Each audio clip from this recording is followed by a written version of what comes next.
So I'm going to say good afternoon. It's afternoon here. Doesn't really matter when you're watching. I wanted to say a couple of things about a little bit of controversy I may have just caused on Facebook, and in being outspoken in other ways. So yesterday, after the Prime Minister's announcement about Christmas, about new tiers and all the rest of it, I live in Sheffield for context, so we've been in tier 3 for quite a while with infection rates rising.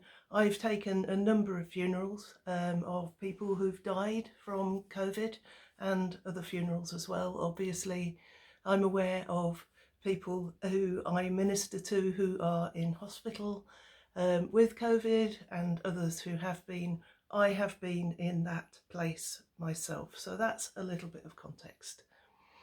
So what did I say that caused a bit of controversy? And that was about opening buildings. Now, I am super cautious.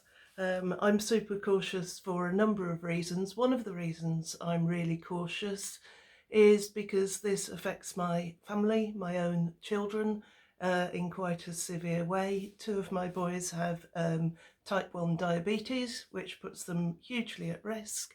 I have a daughter-in-law who takes immunosuppressants. That puts her hugely at risk. My middle son has a major heart condition that puts him very much at risk. My older daughter has asthma, that puts her very much at risk. My younger daughter has various underlying conditions that puts her at risk. So that's kind of where I sit with all this. So I'm really cautious about opening buildings. I'm really cautious about getting back to something that looks like worship, although it doesn't, because I have led a couple of services and it doesn't feel normal. And I know I've been criticised for that, in fact, quite severely.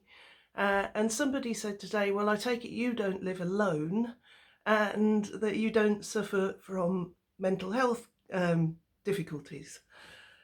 So I just want to say, actually, I do live alone, and some of the pressure that I have felt recently has actually brought me to a place where I've had to up my medication for depression, where I have had to take some time off.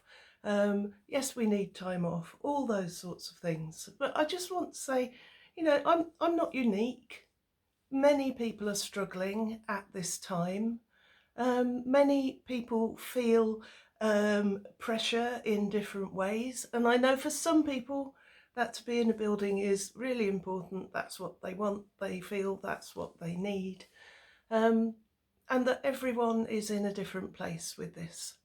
We're all dealing with huge changes that come about. I know I'm not the only one whose Christmas now looks totally different to what I thought it was going to look like. In fact, I suspect that is for the majority of the country, and I really feel for those who are in tier 4 who are just stuck at home. And I honestly know that that must be very difficult. It's hard.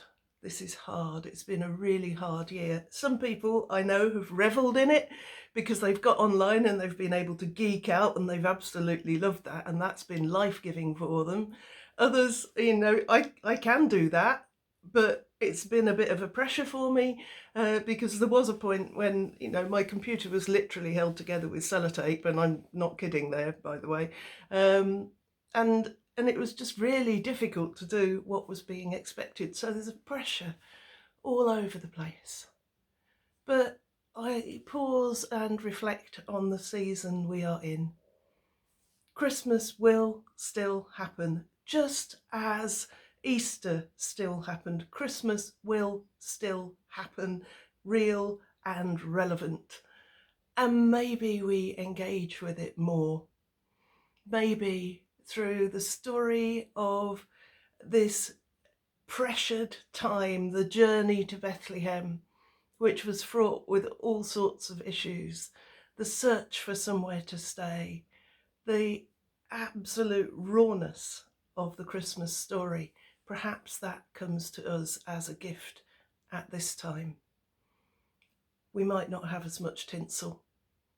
We might not sing as many carols, or we might be singing them on our own at home with Zoom on mute, which is a bit weird. I wonder what my neighbours think when I'm leading worship and they can hear me singing to myself. It's got to be bizarre. But you know, these are hard times. So I've not meant to cause any offence. I'm not speaking for the church. I'm not even speaking for either the churches I serve or for the circuit I serve as a super. Or one of the supers here in Sheffield. There's 3 of us, and we all think differently, and we're all encountering this time differently. So if I've offended you, I'm sorry. But we all have our backstories. We all have our own stories. And we all come from different places. We all have different gifts. We all have different needs.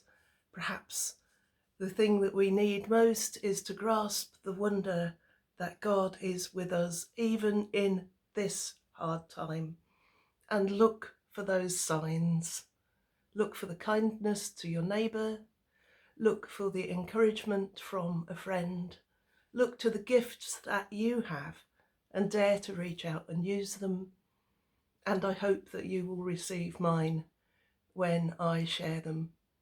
So as we enter into Christmas week, beginning this 4th Sunday of Advent, moving towards Friday when we celebrate, going past the darkest night on Monday, so tomorrow, may you find the deep blessings of the season, the treasures of darkness, and may you find hope that God is with you in Christ, Emmanuel.